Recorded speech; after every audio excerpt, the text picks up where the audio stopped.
जय श्री श्याम, जय मनोना धाम, जय परम पूजनीय महंत जी महाराज। अगर आप आना चाहते हैं मनोना धाम, तारीख नोट कीजिएगा। अगर आ रहे हैं 30 मार्च से लेकर के 15 अगस्त तक, तो आप लोगों के लिए बहुत ही ज़्यादा सावधानी बरतनी है। क्या क्या सावधानी बरतनी है वो आपके लिए सारी इस वीडियो में तो चलिए आज की वीडियो में हम जानेंगे कि भाई आज की जो ताज़ा खबर मनोना धाम की आ रही हैं वो क्या आ रही हैं। क्योंकि यहाँ पे कुछ लोग पहली बार आते हैं, उनको यही नहीं पता होता है कि आखिरकार हमें मनोना धाम में कैसे जाना है, कैसे नहीं जाना है, महंत जी महाराज से मिलना है तो कैसे मिलना है, ये सारी जानकारी हम आपको इस वीडियो में देने वाले हैं। तो चलिए हम आपको सबसे पहले इस वीडियो में आज हम पूरे 5 टॉपिक पे बात करने वाले हैं, जो कि भाई मनोना धाम आने से पहले आपको जानने बहुत ही ज़्यादा ज़रूरी हैं। क्योंकि कुछ लोग ऐसे होते हैं जिनको यही नहीं पता होता है कि आखिरकार मनोना धाम कहाँ पर है। तो चलिए अब क्या क्या स्टेप है हमारे, वो आपके लिए हम आपको बताते हैं। तो देखिए हम पहले स्टेप में बात करेंगे, मतलब पहला हमारा जो टॉपिक है वो हम इस टॉपिक पे बात करेंगे कि आखिरकार जो हमारा मनोना धाम पड़ता है वो कहाँ पे पड़ता है, कौन से देश में पड़ता है, कौन से राज्य में पड़ता है, कौन से जिला, कौन सी तहसील में पड़ता है। ठीक है, पहला टॉपिक हमारा ये हो गया कि आखिरकार मनोना धाम कहाँ पर पड़ता है। दूसरे टॉपिक पे हम बात करेंगे कि आखिरकार जो मनोना धाम की जो मंदिर की टाइमिंग है वो क्या टाइमिंग है, क्या टाइमिंग हमें अपनानी है, जो कि अगर हम मनोना धाम में आएँ या फिर आप लोग मनोना धाम आते हैं तो आपके लिए किस समय मंदिर तक पहुंचना है और किस समय मंदिर के दर्शन आप करेंगे तो आपके मंदिर के दर्शन अच्छे होंगे। और साथ ही साथ अब हम तीसरे टॉपिक की बात करें तो वो तीसरा टॉपिक ये है, तीसरे टॉपिक पे हम बात करेंगे कि महंत जी महाराज हमें कैसे मिलेंगे। क्योंकि हर किसी का यही सवाल होता है कि महंत जी महाराज किस समय बैठते हैं, किस समय नहीं बैठते हैं, और हम महंत जी महाराज को अपने मरीज को दिखाएंगे तो कैसे दिखाएंगे, मतलब संपूर्ण जानकारी तीसरे टॉपिक में महंत जी के बारे में मैं आपके लिए दूंगा। चौथी बात अब हम बता देते हैं कि आखिरकार चौथे टॉपिक पे हम बात करेंगे। चौथा जो हमारा टॉपिक होने वाला है वो क्या होने वाला है। चौथा टॉपिक होने वाला है कि हम यहाँ पे हम आकर के कैसे रुकेंगे, मतलब कितना यहाँ पे टैक्स हमें देना पड़ेगा, या फिर यहाँ पे गाड़ी वगैरह की जो पार्किंग होती है वो कैसे करनी है या फिर नहीं करनी है, कितना टैक्स है, क्या है क्या नहीं है, और यहाँ पे अगर आपको होटल में रुकना है तो वो कैसे रुकेंगे, कितना क्या है। अगर ठीक है, चौथा टॉपिक हमारा ये हो गया। अब हम लास्ट बारे 5वें टॉपिक पे बात करेंगे कि आखिरकार यहाँ पे खाने का जो प्राइस रहता है वो क्या रहता है और हम कितने रुपए में अपना पेट भर सकते हैं। तो चलिए ये पांचों टॉपिक आपके लिए जानना बहुत ज़रूरी है अगर आप मनोना धाम आ रहे हैं तो देखो चलिए अब मैं आपको लेके चलता हूँ टॉपिक बाई टॉपिक। तो चलिए पहले टॉपिक पर हम बात करते हैं कि आखिरकार जो मनोना धाम है हमारा वो कहाँ पड़ता है और हमें आना है तो हम कैसे आएंगे, मतलब किस वाहन से आना चाहेंगे या फिर कैसे हम आ सकते हैं या फिर कैसे नहीं आ सकते हैं। तो देखिए हमारा जो मनोना धाम पड़ता है वो पड़ता है भाई भारत के अंदर है राज्य उत्तर प्रदेश, भारत के अंदर है उत्तर प्रदेश, उत्तर प्रदेश के अंदर है जिला बरेली के अंदर पड़ता है आंवला से मात्र 2 से 4 किलोमीटर की दूरी पर स्थित है हमारा मनोना धाम, जो कि आप लोग आना चाहते हैं तो आ सकते हैं। पूरा एड्रेस मैंने आपके लिए ये बता दिया कि आखिरकार मनोना धाम यहाँ पे है। अगर आप अब ट्रेन से आएंगे तो वो कैसे आएंगे और बस से आना चाहते हैं तो वो कैसे आएंगे, ये आपके लिए जानना बहुत ही ज़्यादा ज़रूरी है।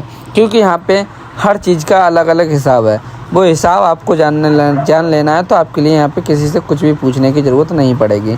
देखिए अगर आप बस से आना चाहेंगे तो सबसे पहले आपको बरेली आ जाना है। बरेली के बाद आप किसी भी टेम्पो या ट्ररी वाले से बोल सकते हैं या फिर भी बस से बोल सकते हैं, बस भी आती है मनोना धाम के लिए। ठीक है, ये हो गया अगर आप बस से आते हैं तब। अगर आप ट्रेन से आना चाहते हैं तो सबसे पहले आपको ट्रेन से भी बरेली ही आना होगा। ठीक है, बरेली आप लोग आ जाइएगा। आप बरेली आने के बाद आप किसी भी सवारी वाले से बोल दीजिए मैं मनोना धाम जाना। जैसे बरेली स्टेशन पर आप उतर जाएंगे तो बाहर टेम्पो वाले भाई लगाते हैं कि मनोना धाम, तो आप लोग मनोना धाम फिर टेम्पो वगैरह से आ सकते हैं, या फिर आप बस से आना चाहते हैं तो वो भी आ सकते हैं। ठीक है, ये हो गया भाई पूरे के पूरे 1 टॉपिक में हमारा हो गया भाई फिनिश। अब हम लेके चलते हैं दूसरे टॉपिक की ओर कि आखिरकार मनोना धाम के जो मंदिर हम आए तो वो किस समय आए, किस समय टाइमिंग जो रहती है वो सही रहती है मनोना धाम में आने की, मंदिर के दर्शन हमें अच्छे से मिल जाएं। देखिए अगर आप मनोना धाम के मंदिर के दर्शन ढंग से करना चाहते हैं तो आपके लिए भाई सुबह के समय में 7 बजे से लेकर के 1 बजे के बीच में किसी भी समय आ जाना है, आप लोगों के लिए दर्शन मिल जाएंगे मॉर्निंग टाइम में। अगर आप इवनिंग टाइम में दर्शन करना चाहते हैं तो आपके लिए शाम को 5 बजे के आसपास आना है और आप 5 बजे से रात के 10 बजे तक किसी भी टाइम समय दर्शन कर सकते हैं। मंदिर के जो कपाट खुलते हैं वो सुबह के देखिए 7 बजे खुल जाते हैं। 7 बजे से लेकर 1 बजे तक दिन में खुले रहते हैं। इसीलिए मैं बोल रहा हूँ आप सुबह के 7 बजे से लेकर 1 बजे तक कभी भी दर्शन कर सकते हैं। अदरवाइज़ आप अगर टाइम में गलत आते हैं या फिर 1 बजे से 2 बजे के या 3 बजे के बीच आते हैं तो आपके लिए फिर यहाँ पे 1-2 घंटा या 4 घंटे वेट करना पड़ सकता है। अगर आप 1 बजे आते हैं तभी आपको मंदिर के कपाट के दर्शन हो सकते हैं, मतलब बाबा के दर्शन होते हैं। बाबा के जो कपाट खोलते हैं शाम को 5 बजे खोलते हैं, तो इसलिए टाइमिंग मैंने आपको बता दी कि इस समय आपके लिए आना है। ठीक है, आप शाम के समय में जो टाइमिंग है वो मैंने आपको बता ही दी है कि आखिरकार 5 बजे के बाद, और दिन में भाई सुबह में 1 बजे से वो सुबह को 7 बजे से 1 बजे तक आप किसी भी समय मंदिर के दर्शन कर सकते हैं, और शाम को 5 से 10 बजे तक। अब हम बात करेंगे कि आखिरकार महंत जी महाराज से हम कैसे मिल सकते हैं। ठीक है, हमारे ये 2 टॉपिक तो हो गए क्लियर। अब हम महंत जी महाराज से भाई मतलब एक एक स्टेप की बात करेंगे। हर इंसान को ये जानना बहुत ज़रूरी है कि आखिरकार हम महंत जी महाराज से कैसे मिल पाएंगे। देखिए, अगर आप महंत जी महाराज से मिलना चाहते हैं तो सबसे पहले आपको मंदिर के दर्शन कर लेने हैं मॉर्निंग टाइम में आने के बाद। और महाराज जी वाली जो लाइन लगती है वो भाई सुबह के 4 बजे से लगने शुरू हो जाती है, क्योंकि भीड़ का क्राउड ही इतना होता है। इसलिए अगर आप सही समय से आ जाएं मॉर्निंग टाइम में तो बहुत अच्छी बात है, क्योंकि बाबा के दर्शन पहले बाबा श्याम बाबा के दर्शन करने के बाद आपके लिए महंत जी महाराज की लाइन में लग जाना है। उसके बाद आपका नंबर आ ही जाएगा। ठीक है, श्याम जल की बोतल लेके लगना है, ये बात याद रखना है, क्योंकि अगर आप बिना श्याम जल के लग जाएंगे तो आपका महंत जी महाराज से मिलने का कोई फ़ायदा नहीं होगा। इसलिए आपको श्याम जल की बोतल ख़रीदनी है मंदिर के दर्शन करने के तुरंत बाद। उसके बाद महंत जी वाली लाइन में लग जाना है, फिर आप लोग महंत जी महाराज के दर्शन कर सकते हैं। साथ ही साथ अब महंत जी महाराज किस समय तक बैठते हैं और हफ्ते में 2 दिन जो नहीं बैठते हैं वो कौन से दिन नहीं बैठते हैं। ठीक है, तो चलिए सबसे पहले हम बात करेंगे कि महंत जी महाराज किस दिन नहीं बैठते हैं, क्योंकि बहुत सारे लोग आते हैं और वो उनको बिल्कुल यहाँ पे राहत नहीं मिल पाती है, क्योंकि फिर उन्हें 2 दिन वेट करना पड़ता है, क्योंकि 2 दिन हफ्ते में महाराज जी नहीं बैठते हैं। देखिए 2 दिन जो हैं वो हैं महाराज जी की भाई ट्यूसडे और वेडनेसडे के लिए वो बिल्कुल अपना अवकाश रखते हैं, वो बिल्कुल भी किसी से नहीं मिलते हैं। अगर आप आना चाहते हैं तो भाई ट्यूसडे वेडनेसडे को बिल्कुल भी हिरकिजना है, वरना आपको वापस जाना पड़ सकता है। हफ्ते में 5 दिन महंत जी महाराज आपको मिलते हैं। मतलब देखिए ट्यूसडे और वेडनेसडे यानी कि हिंदी भाषा में बोली जाए तो भाई मंगलवार और बुधवार को महंत जी महाराज ने बैठना बिल्कुल ही बंद कर दिया है। चलिए, ये जानकारी मैंने आपको बता दी कि महंत जी महाराज इस दिन नहीं बैठते हैं। अब हम बात करेंगे कि किस टाइम से किस टाइम तक महंत जी महाराज बैठते हैं और मरीजों के लिए कैसे देखते हैं। अगर आपके पास मरीज़ है तो आपके लिए टोकन लेना ही होगा। टोकन वाली लाइन अलग लगती है, वो यहाँ पे आप किसी से भी आकर पूछ सकते हैं और आपको टोकन मिल जाएगा। थोड़ी बहुत देर में या फिर जितना भी समय लगे लाइन में लगकर आप टोकन ले लेना है। टोकन आपको जब भी मिलेगा जब आपका मरीज़ की हालत गंभीर है। ये नहीं कि आपका मरीज़ भी ठीक है और फिर टोकन मिल जाए, तो ऐसा कदापि नहीं हो सकता। और अब हम बात करते हैं कि आखिरकार जो हमारे क्या कहते हैं, हाँ महंत जी महाराज बैठते हैं वो किस समय से किस समय तक बैठते हैं। ठीक है, महंत जी महाराज जो बैठते हैं वो बैठते हैं देखिए सुबह के 8:30 बजे से 12 बजे तक, सुबह के 8:30 से 12 तक, हाँ, और 12 बजे से फिर 1 बजे तक महाराज जी नहीं बैठते हैं। फिर 1 बजे से 2 बजे तक महाराज जी बैठते हैं। ये हो गई महंत जी महाराज की सुबह की टाइमिंग। जिन लोगों को मैंने नहीं पता है उनको मैंने बता दी। अगर आप शाम की बात करी जाए तो फिर 2 बजे के बाद महाराज जी उठ जाते हैं, फिर बैठते हैं शाम को 5 बजे से लेकर, वो 5 नहीं, शाम को 7 बजे से लेकर के महाराज जी बैठते हैं शाम को 7 से 9-10 बजे तक। और फिर जितनी भी भक्तों की लाइन होती है सबको आशीर्वाद देने के बाद ही वो अपने सिंहासन चढ़ते हैं। ये बात बहुत अच्छी है। ठीक है, ये हो गई महंत जी महाराज किस समय बैठते हैं किस समय नहीं बैठते हैं। महंत जी महाराज का भी मैंने पूरा टाइम बता दिया आपको बारीकी से। अब हम बात करते हैं कि आखिरकार देखिए मोस्ट इम्पोर्टेंट बात है आपके लिए, बहुत ही ज़्यादा ध्यान से सुननी है। हमारे जो क्या कहते हैं लोग आते हैं उनके लिए यहाँ पे कैसे रुकना है फ्री में। ठीक है, बाकी हमने श्याम जल का भी बता दिया, सदुपयोग कैसे करें। देखिए अगर नहीं बताया तो आप लोग एक बार फिर से सुन लीजिए। सुबह के समय में 4:30 बजे के बाद आपको दिन में 11 बजे से पहले आप लोग कभी भी 1 ढक्कन जल पी सकते हैं, तो आपके लिए पूरा फ़ायदा करेगा। महंत जी महाराज के बारे में संपूर्ण जानकारी हमने दे दी है, किस समय बैठते हैं किस समय नहीं बैठते हैं, किस दिन बैठते हैं किस दिन नहीं बैठते हैं। अब हम बात करेंगे जो लोग नए आते हैं तो उनके लिए होटल वगैरह यहाँ पे कैसे मिलेगा, कितने रुपए का मिलेगा, कितने प्राइस का मिलेगा, कितने प्राइस का नहीं मिलेगा। ठीक है, क्योंकि ये जानना बहुत ही ज़्यादा ज़रूरी है।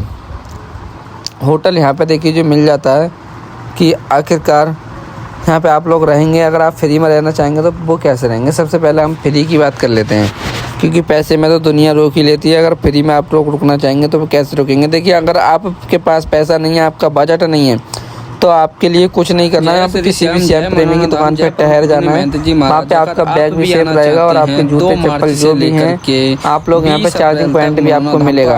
आप लोग किसी भी श्याम भक्त की दुकान में रहिए। रहने के बाद आपको कुछ नहीं पे करना होगा। वहाँ से अगर आप जब मंदिर जाएंगे तो प्रसाद तो लेंगे ही लेंगे, चाहे आप वहाँ से नहीं लें तो कहीं और से लें। तो आपके लिए जिस दुकान पर आप लोग ठहरे हैं उसी दुकान से आपको प्रसाद लेना है। आपकी रात आराम से कटेगी। उसी दुकान से आपको प्रसाद लेने के बाद 4,000 किलोमीटर आप 5,000 किलोमीटर क्या कहते हैं लोग आते हैं। हाँ, कि भाई दर्शन दिन का सफर क्या, हाँ दर्शन करिए। और क्या उनके लिए आपके लिए कुछ पे नहीं करना होगा, फ्री में आपका रुकना हो जाएगा। अब हम बात करेंगे, अगर आपके पास 200 या 100 रुपये का बजट है या फिर 500 रुपये का बजट है, तो आपके लिए यहाँ पे 500 से नीचे धर्मशालाएं मिल जाती है, जिसमें आपके लिए सोने के लिए तख्त मिल जाता है पर्सनल, और चादर वगैरह मिल जाती है, और स्विच पॉइंट मिल जाता है जहाँ पे आप लोग आराम से सो सकते हैं। और बात करी जाए कि आखिरकार हम यहाँ पे काफी ज्यादा चेंज किए गए होटल में रुकेंगे तो वो कितना प्राइस पड़ेगा। अगर आप होटल में भी रुकना चाहेंगे तो वो भी सुविधा यहाँ पे अवेलेबल है। होटल भी यहाँ पे तो आप 500 रुपये से स्टार्ट हो जाता है, और वो फिर यहाँ पे 2,500-3 हज़ार रुपये तक का होटल यहाँ पे अवेलेबल है। वो आपके ऊपर डिपेंड करता है कि आप किस तरह के होटल में रहना चाहेंगे। यहाँ पे सारी सुविधा अवेलेबल है हर इंसान के लिए, और उसके हिसाब से सुविधा उपलब्ध है। कोई भी इंसान यहाँ से निराश नहीं जाता है। तो अब हम बात करेंगे कि आखिरकार आपको सदुपयोग करना है घर पे ये कैसे करना है, कैसे हमें जो मनोना धाम में आते हैं उनके लिए यहाँ पे खाना पीना और मतलब कैसे सावधान रहना है, मैंने आपको बता ही दिया। तो थोड़ी बहुत सावधानी बरतनी है। सावधानी क्या ही बरतनी है कि आपके लिए यहाँ पे खाना पीना ले लेना है, खा लेना है, आराम से खाइएगा। खाना पीना बढ़िया मिलता है, मजे से आप लोग खा लीजिए। यहाँ पे 50 रुपए की से स्टार्टिंग खाना है, और यहाँ पे 100, 150, 200 रुपए का फिर आपके ऊपर डिपेंड करता है आप किस तरह का खाना खाना चाहते हैं। तो ठीक है, ये मतलब 5 टॉपिक मैंने कंप्लीट तरीके से आपके लिए बता दिए हैं। अगर आपको कोई और जानकारी चाहिए तो आप लोग कमेंट सेक्शन में बता दीजिएगा। मैं आपके लिए आने वाली वीडियोस में वो पूरी जानकारी दे दूंगा। चलिए, जय श्री श्याम, जय मनोना धाम, जय परम पूजनीय महंत जी महाराज। पहले अपडेट कौन से दिन महंत जी महाराज यहाँ पे